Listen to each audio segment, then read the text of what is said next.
So ఈ erectile dysfunction problem అనేది different age గ్రూప్స్లో, ఈ సైకలాజికల్ ఎరెక్టైల్ డిస్ఫంక్షన్ అనేది డిఫరెంట్ ఏజ్ గ్రూప్స్లో ఒక్కొక్క రకంగా ఉంటుంది. 25 to 30 ఇయర్స్ ఏజ్ గ్రూప్లో ఉన్న వాళ్ళలో ఈ ప్రాబ్లం అనేది వాళ్ళు అప్పుడే జస్ట్ సెక్షువల్గా యాక్టివ్గా ఉంటారు కాబట్టి స్టార్టింగ్లో ఎరెక్షన్ వచ్చింది. జస్ట్ ఆ పొజిషన్లోకి వెళ్ళి సెక్స్ చేద్దాం అనేటప్పటికి సడన్గా పెన్నిస్ మెత్తగా అయిపోయింది. సమ్ డిస్టర్బెన్సెస్ వల్ల, లేకపోతే కాన్ఫిడెన్స్ లేకపోవటం వల్ల, లేదా కొంత పార్ట్నర్ సైడ్ నుంచి కొంత సరిగ్గా కోఆపరేట్ చేయకపోవటం వల్ల వాళ్ళకి ఈ ప్రాబ్లం వస్తుంది. అట్లా 1-2 సార్లు ఫెయిల్ అయిపోయారు అనుకోండి, ఆ తర్వాత అసలు వాళ్ళ కాన్ఫిడెన్స్ అనేది ఉండదు. స్లోగా ఆ ఫియర్ ఆఫ్ ఫెయిల్యూర్ అనేది వచ్చేస్తుంది. నేను చేయలేనేమో అని ఒక భయం వచ్చేస్తుంది. అట్లా కాకుండా 45 ఆ ఏజ్ గ్రూప్లో ఉన్న వాళ్ళకేమో నేను ఇందాక చెప్పినట్లు వాళ్ళకి పార్ట్నర్ మీద ఇంట్రెస్ట్ పోయిద్ది. సెక్షువల్ ఫీలింగ్స్ ఉంటాయి, ఎరెక్షన్ బాగానే ఉంటుంది, కానీ పార్ట్నర్ మీద ఇంట్రెస్ట్ పోయిద్ది అనమాట. సో ఎవరిలో అయితే ఈ సైకలాజికల్ ఈడీ ప్రాబ్లం ఉందో దానికి రీజన్ ఏంటి?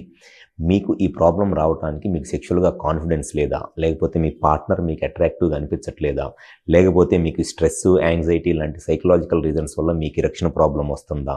అండ్ దాంతోపాటు ఈ స్ట్రెస్, యాంగ్జైటీ ఇట్లాంటి ఇష్యూస్ ఉన్నప్పుడు చాలామందిలో హార్మోన్ ఇష్యూస్ కూడా వస్తాయి. ఈ హార్మోన్స్లో ఏదన్నా ప్రాబ్లం ఉందా? ఇవన్నీ తెలుసుకుంటే ఈ ప్రాబ్లమ్ని చాలా ఈజీగానే ఓవర్కమ్ చేయవచ్చు. సో ఎవరైతే సెక్షువల్గా జస్ట్ ఎర్లీ డేస్ ఆఫ్ ఈ సెక్షువల్ లైఫ్లో ఇబ్బంది పడుతున్నారో చాలామందిలో ఈ సైకలాజికల్ ఈడీ కూడా one of the main reason. దీన్ని చాలా ఈజీగా ట్రీట్ చేయవచ్చు.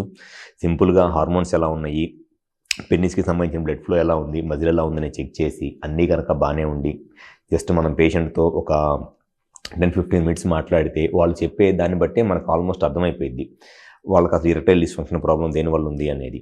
సో దాన్ని ఒకసారి రీజన్ ఏంటి అనేది మనం కరెక్ట్గా తెలుసుకొని ట్రీట్మెంట్ చేస్తే డెఫినెట్గా వాళ్ళకి విత్ సింపుల్ మెడికేషన్స్ 100% వాళ్ళ ప్రాబ్లం క్లియర్ అయిపోయి జస్ట్ ఒక 1 month 2 monthsలో ఎటువంటి మెడిసిన్స్ ఏమీ లేకుండా డెఫినెట్గా వాళ్ళు సెక్షువల్గా వాళ్ళ లైఫ్ని హ్యాపీగా ఎంజాయ్ చేయవచ్చు. ఎవరిలో అయితే జస్ట్ ఈ సెక్షువల్ ప్రాబ్లం అనేది ఎర్లీ డేస్లో మ్యారేజ్ అయిన కొత్తల్లోనూ, లేదా వాళ్ళు సెక్షువల్ లైఫ్ను స్టార్ట్ చేసిన కొత్తల్లో ఎరెక్షన్స్ లాగా ఇబ్బంది పడుతున్నారు, ఎక్కువ మందిలో ఉండేది సైకలాజికల్ ఎరెక్టైల్ డిస్ఫంక్షనే.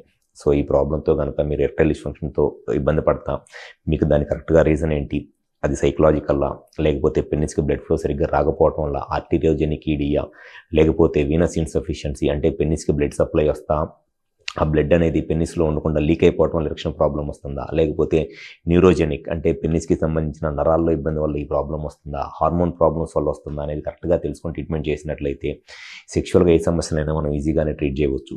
మాకు విజయవాడ, వైజాగ్, రాజమండ్రి, నెల్లూరు మరియు కర్నూలులో బ్రాంచెస్ ఉన్నాయి. ఒకసారి వచ్చి కన్సల్ట్ అవ్వండి. మీకు సెక్షువల్గా ఏ ప్రాబ్లం ఉన్నా దాన్ని కరెక్ట్గా రీజన్ తెలుసుకొని ట్రీట్మెంట్ చేస్తాము. 100% మీకు సెక్షువల్ లైఫ్ని హ్యాపీగా ఎంజాయ్ చేయవచ్చు. Thank you.